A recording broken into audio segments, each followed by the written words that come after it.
Hello friends, विकास पुणी थे series education स्वागत करुच्ची।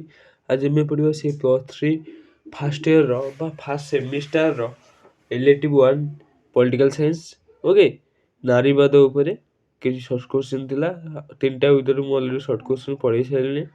एटा 4 नंबर वीडियो। ओके, देखो हार्मोन केउ क्षेत्र में गुरुत्वपूर्ण भूमिका ग्रहण करता है लिंग गठन। ओके, पिलाମାନେ ମୁଁ ଗୋଟେ କଥା କହିବାକୁ ଚାହୁଁଛି, ଭିଡ଼ିଓଟି ଭଲ ଲାଗିଥିଲେ ଲାଇକ୍ ସେୟାର ଏବଂ ସବସ୍କ୍ରାଇବ୍ କରନ୍ତୁ। ଓକେ, ଦେଖ ଗର୍ଭସ୍ଥ ଶିଶୁର ଲିଙ୍ଗ ନିରୂପଣ କରିବା ଓ ବା ଯୌନ ବ୍ୟବସ୍ଥା ଲାଭ କରିବା କ୍ଷେତ୍ରରେ କାହାର ଭୂମିକା ଗୁରୁତ୍ୱପୂର୍ଣ୍ଣ ଅଟେ? ହରମୋନ୍। କେଉଁ ସମାଜରେ ପୁରୁଷ ଓ ନାରୀ ମଧ୍ୟରେ ବହୁ ପାର୍ଥକ୍ୟ ପରିଲକ୍ଷିତ ହୋଇଥାଏ? ପୁରୁଷ ପ୍ରାଧାନ୍ୟ ସମାଜ।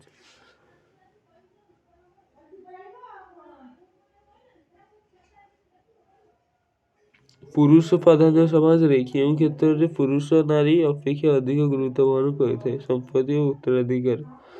ପୁରୁଷ ପ୍ରାଧାନ୍ୟ ସମାଜରେ ନାରୀମାନଙ୍କୁ କେଉଁ ସଭ୍ୟ ଭାବରେ ବିବେଚନା କରାଯାଇଥାଏ? ସାମୂହିକ ସଦସ୍ୟ।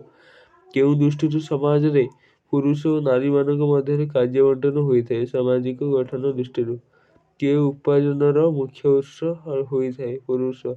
ଅଧିକାଂଶ ସମାଜରେ କିଏ ଶ୍ରମିକ ଭାବରେ ଏବଂ ସାମୟିକ ଭାବରେ କାର୍ଯ୍ୟ କରିଥାନ୍ତି? ମହିଳା। କେଉଁ ପରିଧିର କାର୍ଯ୍ୟକଳାପ ଗୁଡ଼ିକ ରାଷ୍ଟ୍ରୀୟ ନିୟନ୍ତ୍ରଣରୁ ମୁକ୍ତ ହୋଇଥାଏ? ଘରୋଇ ପରିଧି। ନାରୀର କେଉଁ ଭୂମିକା ତାଙ୍କୁ ସର୍ବସାଧାରଣ ପରିଧିକୁ ପ୍ରବେଶ କରିବାକୁ ସୁଯୋଗ ଦିଏ ନାହିଁ? ଘରୋଇ ଭୂମିକା। କେଉଁ ପରିଧି ପୁରୁଷ ପ୍ରାଧାନ୍ୟ ହୋଇଥାଏ? ସର୍ବସାଧାରଣ ପରିଧି। କିଏ ଉପଯୋଗିତାବାଦ, ବ୍ୟକ୍ତିବାଦ ଓ ନାରୀବାଦର ମୁଖ୍ୟ ପ୍ରବକ୍ତା ଅଟନ୍ତି? ଜନ୍ ଷ୍ଟୁଆର୍ଟ ମିଲ୍। ଜନ୍ ଷ୍ଟୁଆର୍ଟ ମିଲ୍ଙ୍କୁ ବିବାହ କରିଥିଲେ ହାରିଏଟ୍ ଟ୍ୟାଲର।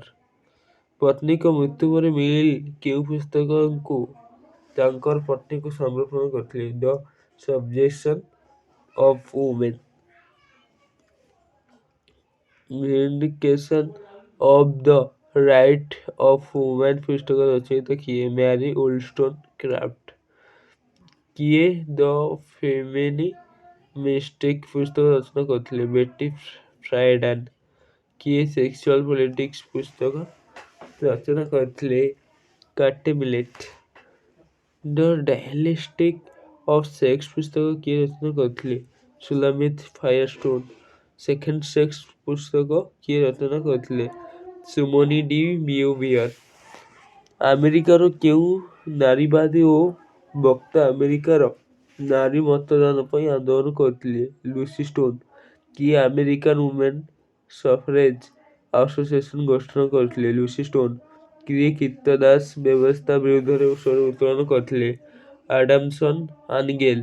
କିଏ ନ୍ୟାସନାଲ ଆମେରିକାନ୍ ୱୁମେନ୍ ସଫରେଜ୍ ଆସୋସିଏସନ୍ ସଭାପତି ଥିଲେ? Carry Chapman. ପ୍ୟାଟ୍ରିଆର୍ଚାଲ୍ ଆଟିଟ୍ୟୁଡ୍ ପୁସ୍ତକ କିଏ ରଚନା କରିଥିଲେ? ଇଭା ଫିଗଲ। କିଏ ଭାରତ ତଥା ଦକ୍ଷିଣ ଏସିଆର ଜଣେ ସ୍ୱନାମଧନ୍ୟ ନାରୀବାଦୀ ଭାବରେ ପରିଚିତ ଥିଲେ? ମୀରା ଦେଶାଇ। ବୀଣା ମଜୁମଦାର କେଉଁ ବିଶ୍ୱବିଦ୍ୟାଳୟରେ ଜଣେ ଅଧ୍ୟାପିକା ଭାବରେ କାର୍ଯ୍ୟ କରୁଥିଲେ? ପାଟନା ବିଶ୍ୱବିଦ୍ୟାଳୟ। ବୀଣା ମଜୁମଦାର ଦିଲ୍ଲୀର କେଉଁ କେନ୍ଦ୍ରରେ ପ୍ରତିଷ୍ଠାତା ନିର୍ଦ୍ଦେଶକ ଭାବରେ କାର୍ଯ୍ୟ କରିଥିଲେ? ନାରୀ ଅଧ୍ୟୟନ କେନ୍ଦ୍ର। ବୀଣା ମଜୁମଦାର କେଉଁ ଅଧ୍ୟୟନ ଅନୁଷ୍ଠାନର ପ୍ରତିଷ୍ଠାତା ସଦସ୍ୟ ଥିଲେ? Indian association of women study. ନାରୀକୁ ଶୋଷଣମୁକ୍ତ କରିବା ପାଇଁ କେଉଁ ନାରୀବାଦୀ ପୁରୁଷ ସହିତ ସମାନ ସାମାଜିକ ଓ ଅର୍ଥନୈତିକ ସ୍ଥିତି ଉପରେ ଗୁରୁତ୍ୱ ଦେଇଥିଲେ? ଆଲେକ୍ଜାଣ୍ଡର କୋଲଟାଏନ୍। କେଉଁ ସମାଜର ପତନ ଦ୍ୱାରା ନାରୀ ଜାତିର ବିକାଶ ହେବ ବୋଲି କୋଲଟାଏନ୍ ଉଲ୍ଲେଖ କରିଥିଲେ? ବୁର୍ଜୀୟା ସମାଜ। ଏଇ ଥିଲା ଆମର କିଛି ସର୍ଟ କ୍ୱେଶ୍ଚନ୍। ଓକେ, ଭିଡ଼ିଓଟି ଭଲ ଲାଗିଥିଲେ ଲାଇକ୍ ସେୟାର ଏବଂ ସବସ୍କ୍ରାଇବ୍ କରିବେ। ଓକେ, ଜୟ ଜଗନ୍ନାଥ।